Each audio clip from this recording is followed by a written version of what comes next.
this panel that we're going to be doing for the next 40 minutes or so is going to talk about issues of training, recruitment, and basically the workforce that's available and prepared for entering the cybersecurity market. And as you know, as business folks and cybersecurity professionals, there is a discrepancy between the demand and the supply. And it's not just a matter of numbers, it's a matter of expertise. And so we've assembled a group of 4 experts to really talk to us about what the challenges are and what can be done to address those challenges, both at the policy level and at the internal governmental level. So I will introduce each one of the speakers and direct a question to them. Then we will have a discussion, and then we can take your questions. So our first speaker is going to be Matt Comyns. He is a global security practice professor in technology. He is the head of the technology sector of Russell Reynolds. He has done a number of things in the past that have to do with educating, both in terms of the technical skills and management skills. His expertise is, and this is something I think is extremely hard to do, which is to recruit CISOs and to recruit their deputies, which is something that when I talk to companies, the first, identifying the need for a CISO, and second, understanding what it actually takes to have a CISO, and what the requirements are. And one of the things we really want to talk about today, and Matt's going to lay out some of the playing field for you, is to understand as businesses what you need to think about when you're hiring a CISO and when you're assessing the performance of your CISO. So Matt's going to get us started with a general overview of the discrepancy between supply and demand. Thank you, Karen. As Karen mentioned, I'm the practice leader for cybersecurity globally at Russell Reynolds. We have roughly 50 offices around the world, and we do about 4,000 searches as a company, executive searches a year, not just in cyber, obviously in every different function and specialty area. But that gives us a really good global view on demand in the market and what you're seeing, especially in terms of information security. We heard from the panel before about the growth of the various companies selling into this market. And again, I hope this gives you another view on it. But I think it's good to step back. I started with Russell Reynolds 5 years ago. And as luck would have it, the first search they gave me to work on was a Chief Information Security Officer search for Thomson Reuters. And then I was curious about it. No one at the company was really focused on it at the time. And I worked on that, and then a few months later, I got another Chief Information Security Officer search with Bechtel Construction and Engineering, and then another one with Equifax, consumer credit company.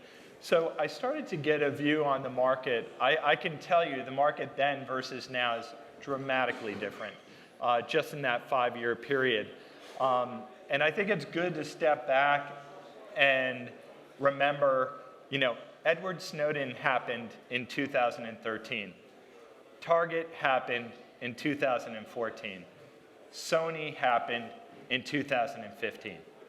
So although cybersecurity, information security has been an issue for quite some time now, the market really didn't pick up until the last few years, really driven by some of those big breaches, big events.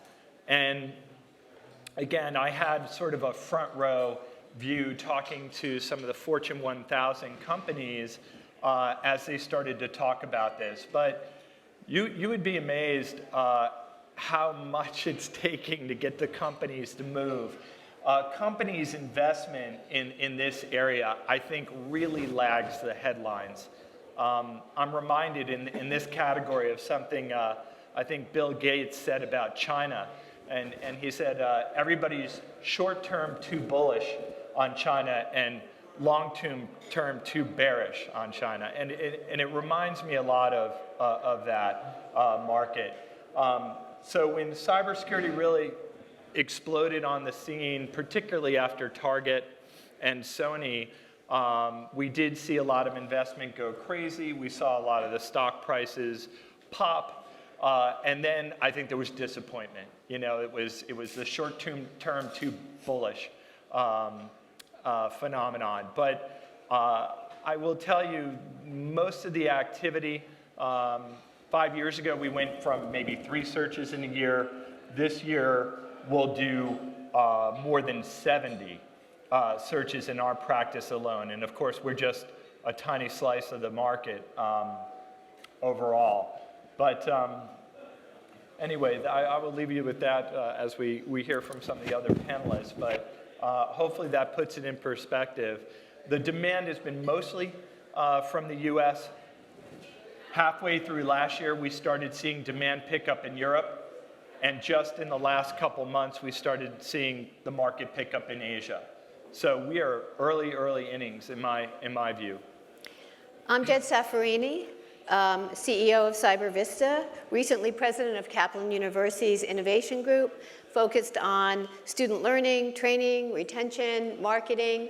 Run us through the gamut of what it takes both to train individuals and to place them in the marketplace. Thank you, Karen. Good morning, everyone. So CyberVista is an interesting company. It's a recently launched company within a much larger mothership, the Graham Holdings, formerly Washington Post company, sister company to Kaplan. And so we're very familiar with the challenges of learning, workforce development. Of course, since 1937, we've been helping different industries with that. We took a little bit of a unique perspective with cybersecurity from others, like financial industry, for example, because of the multidisciplinary nature of cybersecurity. It really took more than sort of majoring in a particular topic in order to become a very good and eventually proficient worker in cybersecurity. And so we launched our firm to help with that workforce development issue and quickly realized that workforce development was not the only mission, that beyond sort of developing the next generation of cyber practitioners, we also found a huge literacy gap at the board and executive level within companies. And so part of the reason that you heard Matt talk about that 3 going up to 70 is precisely because of that gap that's been sort of a little bit underappreciated for a long time. So those are the 2 areas that our company deals with: workforce development for practitioners in cyber and the board and the literacy perspective. And the reason we believe both are very important is because when you look at cyber, the shortage estimates sort of run the gamut, but even in a conservative estimate, people used to talk about a long-range shortage of about 1.5 million cybersecurity workers out of a total of 6 million, so basically a shortage of about 25% of the workforce. Why does that matter? For a couple of reasons. I'll give you some interesting statistics here. If every single computer science graduate in college decided to go into cybersecurity, which they're probably not, but if they did, it still would not alleviate that 1.5 million worker shortage by 2020. 2020 is only 3 years away, so you can't even really start to deal with the problem in undergraduate education. It's going to take 4 years. The second really big issue with it is that as investors, many of you I presume are investors, as you look at companies that you're investing in that are fueled by these sorts of rapid growth trajectories, that growth is going to have to come from on the back of sort of workers within those companies that are innovating, developing, researching, et cetera. So that R&D mechanism is only going to proceed as fast as the company can recruit talented and capable employees. And so that quickly becomes the rate limiting step for growth of companies that you are investing in. And so I think it's it's for that precise reason that it's such an important issue for the investor community and of course from our side for the workforce development community. Hope we can talk about it some more. Nasir Memon, professor of Department of Computer Science and Engineering at NYU Polytechnic School of Engineering, has founded a number of cyber-related institutions, one of which is CRIST, the Center for Interdisciplinary Studies in Security and Privacy, which has been established both here and I think in Abu Dhabi. And I think if you could expand this conversation to talk about sort of the global evolution in the direction of recruitment for these kinds of jobs and capacity. Good morning, everyone. So I started our cybersecurity program at NYU, which was then Polytechnic University. Now it's the Tandon School of Engineering. In 1999, before people were really concerned or were thinking about cybersecurity. So we have a long history and a good visibility as to how this whole discipline, if you will, has been evolving and growing. We were one of the first few universities to start a master's in cybersecurity. It's offered online, on campus, in combination. We offer a minor in cybersecurity at the undergraduate level. We are designated a center of excellence by the NSA in education and research, as well as cyber ops. We have a large number of faculty engaged in research in cybersecurity, and they've created technology that has been commercialized and used by professionals, especially law enforcement and intelligence professionals around the world. We also reach out and engage with the rest of the community in promoting cybersecurity and bringing more cybersecurity people to more students to cybersecurity by running something called CSO, which is the largest student-run cybersecurity event in the world. It has about 30,000 participants. This year, we're expanding it globally to Abu Dhabi and as well as India, and hopefully next year we'll run it in every continent and grow it to hundreds of thousands of students. We run summer camps for high school students. We run camps for women, high school women in cybersecurity. We run symposiums for that. And there were these questions asked before about if you want to invest in cybersecurity, where should you invest? And if a CISO asks me that question, I without hesitation, say in people. Because cybersecurity is not as people say, it's not a technology problem. It's more of a process that you have to create and to improve the security posture of your enterprise. And you need the right people to do that. And there is a big shortage. I mean, we graduate maybe a few hundred students who have good knowledge in cybersecurity every year, and all of them get 2-3 job offers quite easily. We would love to grow, and I think that can be done with partnership with industry. Together, we can kind of attract the right people and globally sort of, not just in New York City, but with a global footprint, increase the pipeline that comes towards you in cybersecurity. Let me stop at that. If anyone in the country understands how to build cybersecurity infrastructure and talent, it's Arthur Langer, director of the Center for Technology Management at Columbia. He's had a host of positions and has a host of positions at Columbia. He's designed and implemented 3 Masters of Science programs at least. He's written numerous articles, and he has a recent book, Mentoring in Formal and Informal Context. And I guess the question I want to pose to you to sort of get the rest of the discussion started is, what's the momentum? Is there a momentum towards building cybersecurity? Is there a sense that until you're harmed, you're not going to build that into your system? Why is there, on the one side, the cybersecurity experts saying, you need to have cybersecurity. On the other side, the business is saying, really, we're not so sure. What goes on in that gap? Well, I think that what we see, as you would imagine, is that the business, all right, is the key piece. How do we get the businesses to understand their exposure, their risks, how to deal with developing a culture within their organization? So setting apart the technical, the hardcore technical issues, how do we integrate with those business units to get them to understand what this is all about? And one of the things that we're doing at Columbia University is we're very focused on the pipeline of tomorrow's CISOs, but not just from the perspective of the hardcore technical issues, but how do you talk to your board? All right, that's a critical factor. How do you get them to support this and understand the critical nature of it? How do you work with the executive teams that are out there on the business lines to deal with that?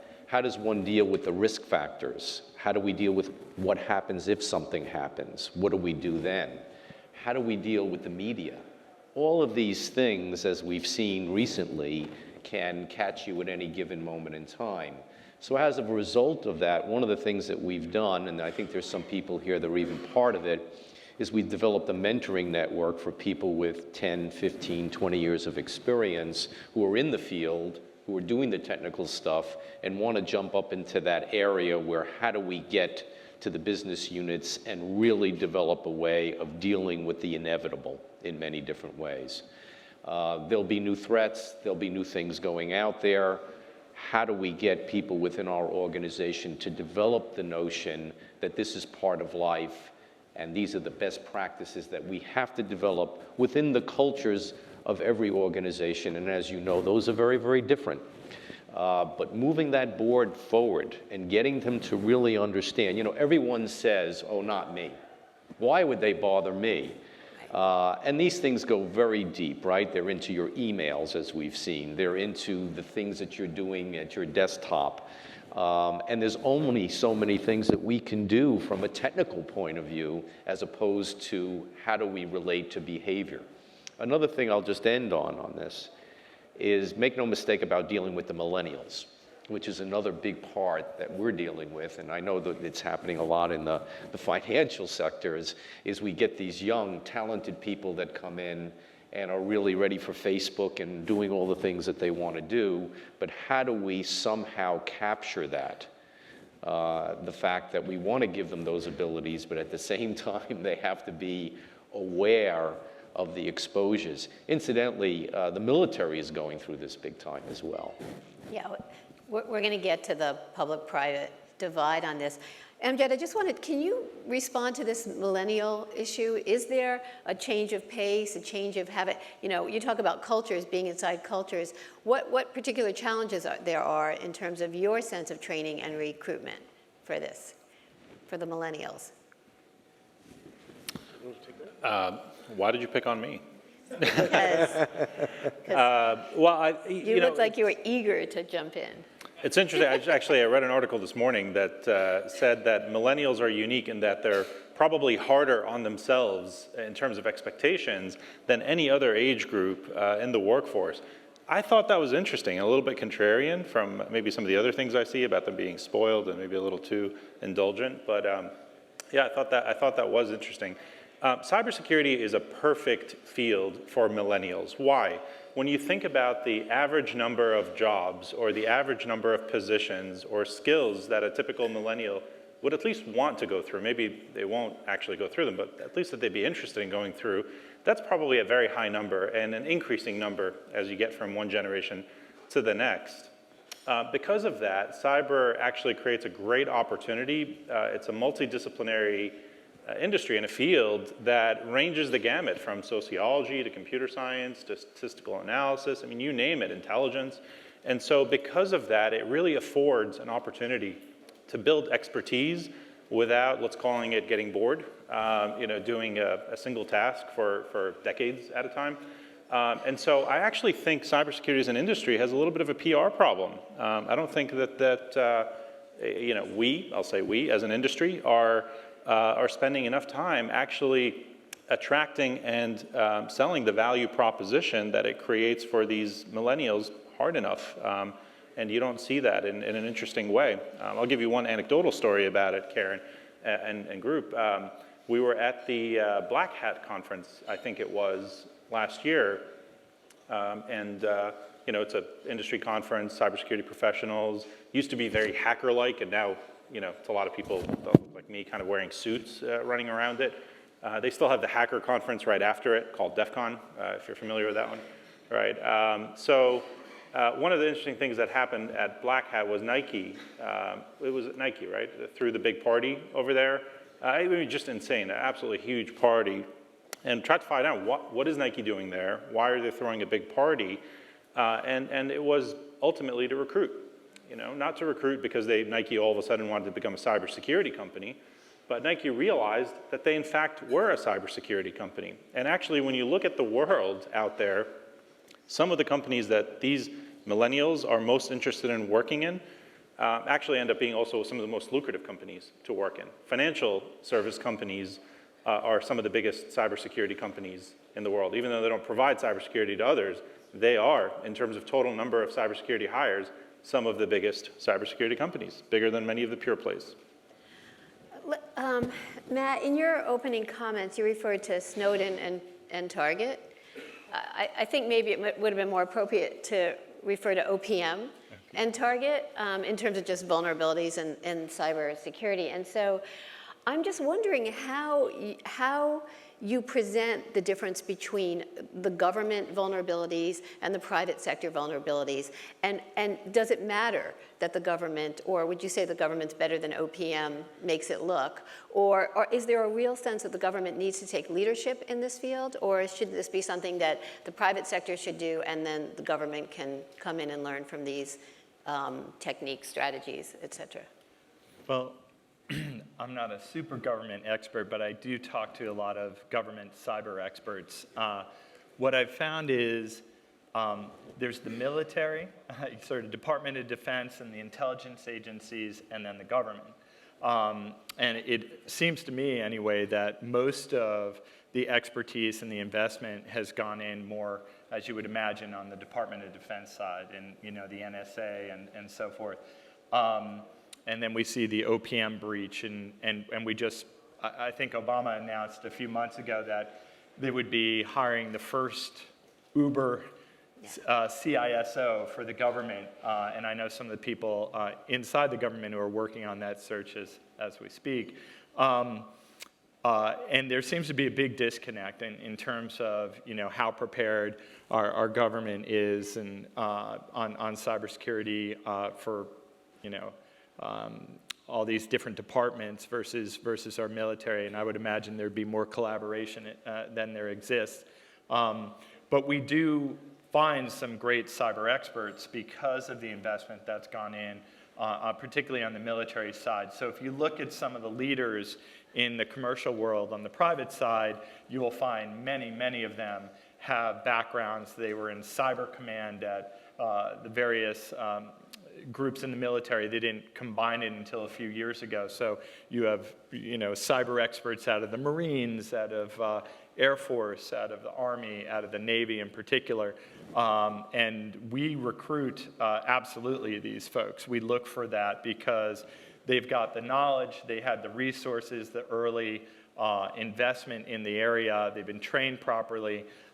They're also trained on leadership. Art spoke a lot about, we need new leaders. I mean, cyber risk is now elevated to one of the top risks for all companies, right? If not number one, definitely number 2 or 3 that the board discusses frequently today. So it went from sort of the back office to the front office in a short period of time, and that's challenging, right? So you might get these cyber experts, the technical experts, but you don't get the leadership skills that you're looking for. And these groups are becoming enormous. I mean, I think JP Morgan now has, several thousand, 3, they're talking about going to 5,000, 7,000 people in an information security group.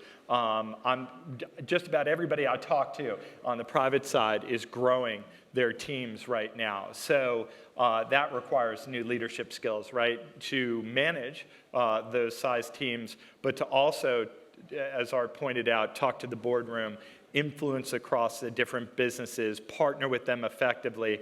I can't tell you how many times most chief information security officer searches are actually led not by a breach, saying, hey, we got breached, why don't you come in here and help us hire a CISO?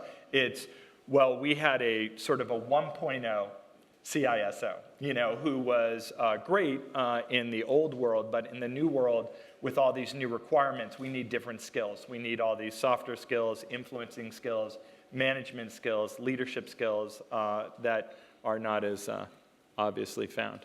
So I was going to turn to you, Nasir. I don't Sure. have So that. just to follow up on that question, so I think the government has been, at least in some ways, more proactive and forward-looking about this. In 1999 or 2000, I believe, President Clinton started this whole cyber core initiative. So essentially the government was giving scholarships to students back then in 2000 to specialize in cybersecurity, full ride scholarships, tuition, room and board, et cetera, everything. And in return, they had to go work for the government for 2 years. That's it.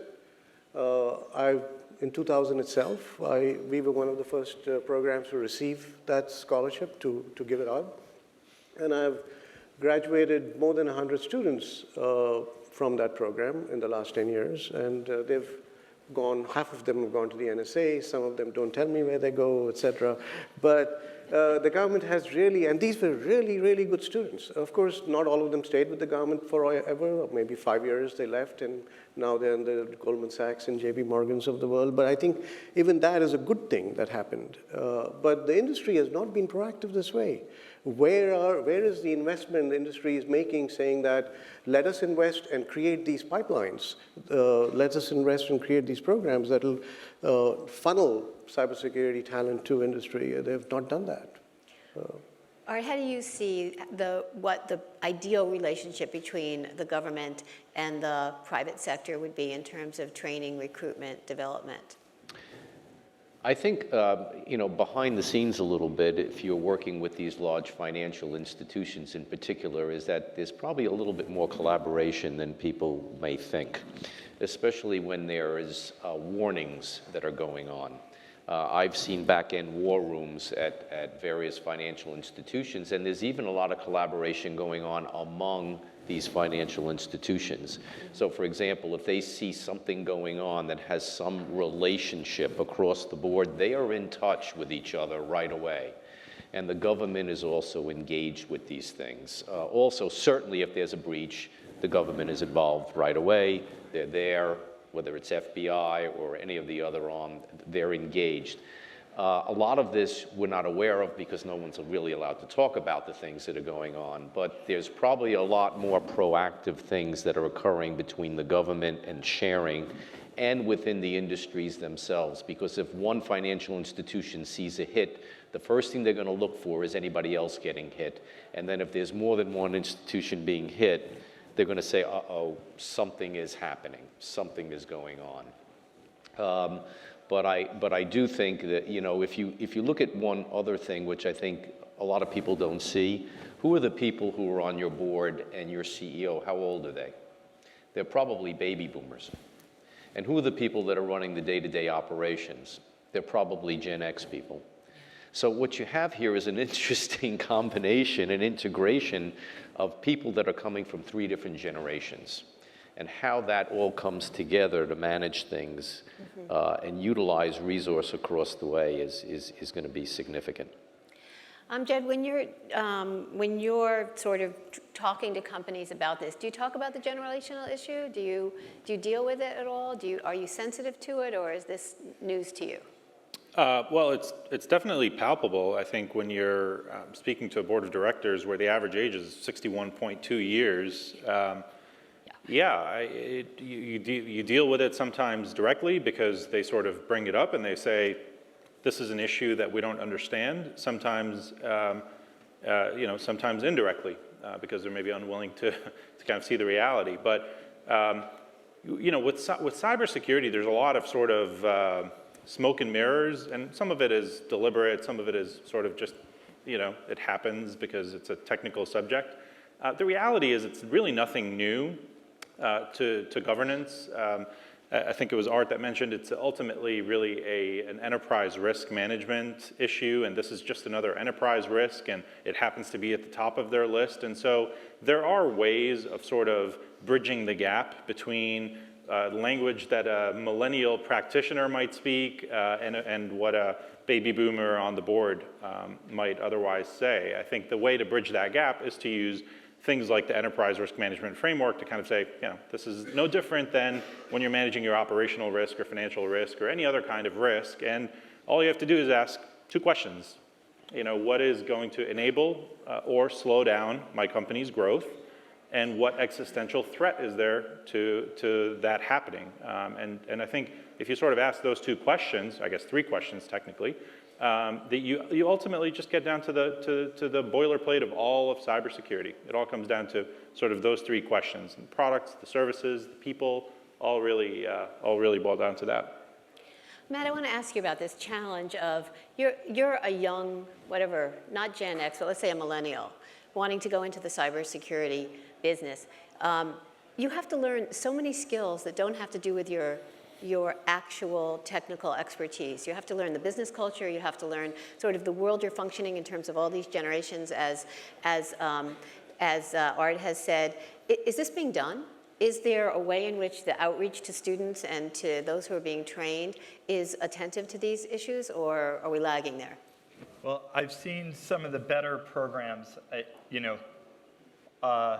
information security programs are not all equal, right? We've seen companies invest at different levels. So the best advice I would give someone young is to get in behind a well-developed and well-funded program with a great leader. No different than any other functional specialty area.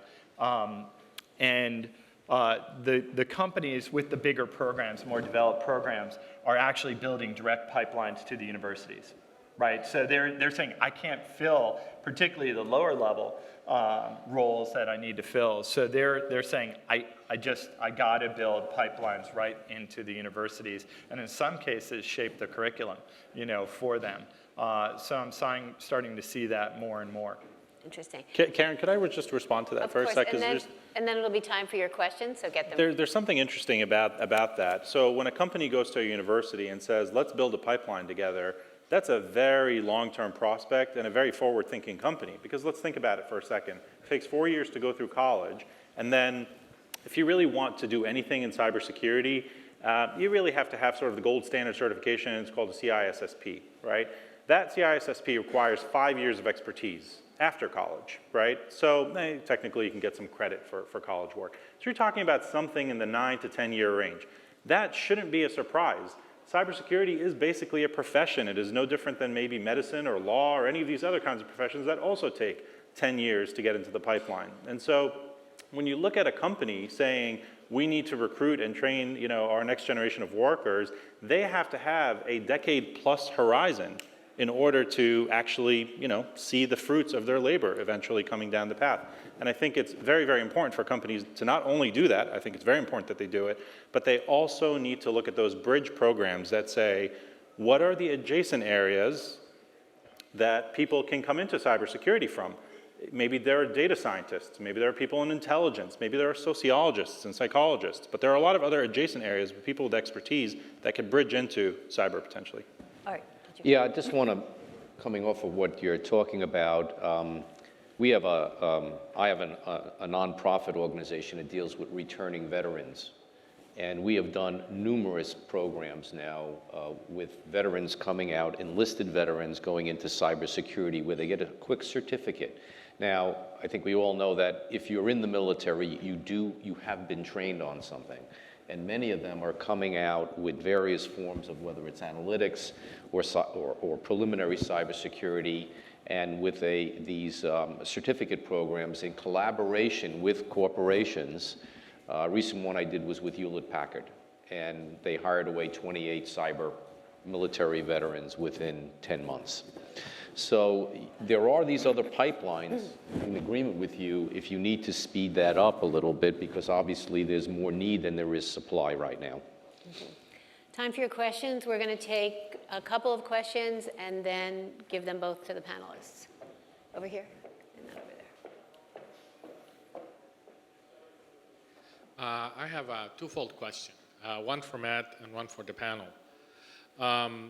Matt, due to, well, you mentioned the breach of Target and others, but due to the sheer load of responsibilities on a CISO, do you see that CISOs are applying for such high-profile positions, as in high numbers, or the numbers are declining, or do you see that there is hesitation in applying for such positions? Not to say that there are not qualified people. There's tons of qualified people, but just because of the visibility, and all it takes is one breach, and the career is basically a dead end. And the other question for the panel quickly, do you see the CISO position evolving to become a direct report to the CEO rather than to the CIO? Thank you. Okay, let's take another question and then come back and go to this. So Well, we're going to take a okay, question one more and question. answer. Sure. Sorry, Go ahead. just because we're short on time. Just following up, particularly interested in the folks. Can you speak into the microphone, sir? Particularly interested in the folks from academia, their thoughts on where this is going. I know there's in Louisiana there's the Center for Innovation, the Cyber Innovation Center. University of Texas is a Center for Identity. There's all these programs being developed specifically around, if not cybersecurity, certainly fitting in that category, the idea of identity management and so forth. And you see a more and more tailoring of the curriculum specifically to come directly out of higher learning and go into specific positions. I just want to know your thoughts, because a lot of these involve public, private, and government partnerships, and do you see that as a trend in your own institutions? Do you see things like that expanding? Good. Matt, you want to talk about the CISO Sure. challenge? So let's see. There's as we know, there's tremendous demand for the CISO positions. That said, it's all over the map. I will tell you that there's some companies, and it's still very good money. I talked to some companies who are paying between $200,000 and $300,000 for these leaders, and at the high end, it goes up to $2 million. Okay, so there's a huge gap in terms of what people are willing to pay for it, depending on their company, their profile, you know, how they're budgeting against it. So not all fit these different roles. And as you can imagine, the $2 million type roles, there's few and far between who would qualify for that type of position. So, and then in terms of tenure, you're right. When it's shorter and shorter these days, and not just because of a breach, but because of the demand. So if you're a qualified CISO and you come in, you're brought in to either build a program up from scratch or mature a program and get it to best practices. You can do that in what? Somewhere between 2 to 4 years to get a program where you want it to be, and then develop a succession planning, probably. And then there's going to be another job for you, right? And people will pay you even more to have someone who's proven in that environment. So I'm seeing some of the really high qualified CISOs who are, you know, willing to move after they feel like they've done their job, moving in, say, three to 4 years. In some cases, it's 2 years, literally. And some companies are just saying, I don't care, that person has been there for a year. I want that person. And I'll pay any amount for that person, and I'll just make it worth their while to come over. That's a very small percentage of the market, but they will do that. And I've seen, you know, I watched someone go in 2.5 years from making $200,000 to $650,000 in 2.5 years' time. Anybody want to take the who they're going to report to in the future question? I think, in fact, in collaboration with Matt on this, I think the numbers that I've heard, it's about 50-50. So about 50% of the CISOs right now are still reporting to the CIO, or the head of, you know, and the other half are now reporting directly to the CEO. And remember, many of them have a dotted line like a CFO to the board. So even notwithstanding where they report, they have a certain amount of independence to go directly to the board as a CFO would, to be able to report on some of those things. Where it's going to go is not quite clear, all right? I think the dilemma is how many, and I've written on this, how many C-level people do you really want, you know, that are engaged in this thing? But right now, in the high-profile organizations, we're seeing a lot of independence on that chief information security officer, or you know, the chief risk officer, or all of those things that sort of bundle together. General counsel, a lot reporting up to the GC. So there is independence where if they see something, they have that independence to go directly to the higher sources. Nasir, you want to take the identity management question? Well, so I think there's some confusion about, so universities are engaged in research, education, and then there's also training. And I think these three things are different. So places like the Center for Identity Management or what you will are often focused on creating new technologies that will lead to better identity management or things of that sort. So the focus is more on research. As far as education goes, our focus in cybersecurity or in general is to teach people how to learn, really. We are not in the business of certifications, the higher education system in the US. We are not in the business of training. Our job is in cybersecurity, train professionals who have, say, when it comes to the technical part, a security mindset. When it comes to the risk analysis or part, to be able to look at a large system, understand the different pieces, understand how they relate to each other, and be able to do, break it down and to be able to do a deep analysis of it, right? So we don't focus on some particular vendor or this technology, that technology, et cetera. But I do understand that you do need a lot of hands-on competency when you get into industry. You need to be, you can't simply talk about cybersecurity, right? You need to. So we do that especially at NYU by extracurricular activities. So extracurricular activities. So our students run cybersecurity clubs, they run hack nights, we have hackers in residence who come and play with them, and they get to play with real things as well, right? Because, and I think the other thing, a different thing about security is that security is an adversarial discipline. There is an adversary out there, and we don't know how to create students just by lecturing and lab exercises, et cetera, to get this adversarial mindset. The best way we know is by engaging them in competitions where they go after each other. And so they get that thinking of there's an adversary out there and how do I respond, how do I react, and things of that sort. Certificates, that's simply reading some stuff and giving an exam. I mean, that really doesn't mean anything.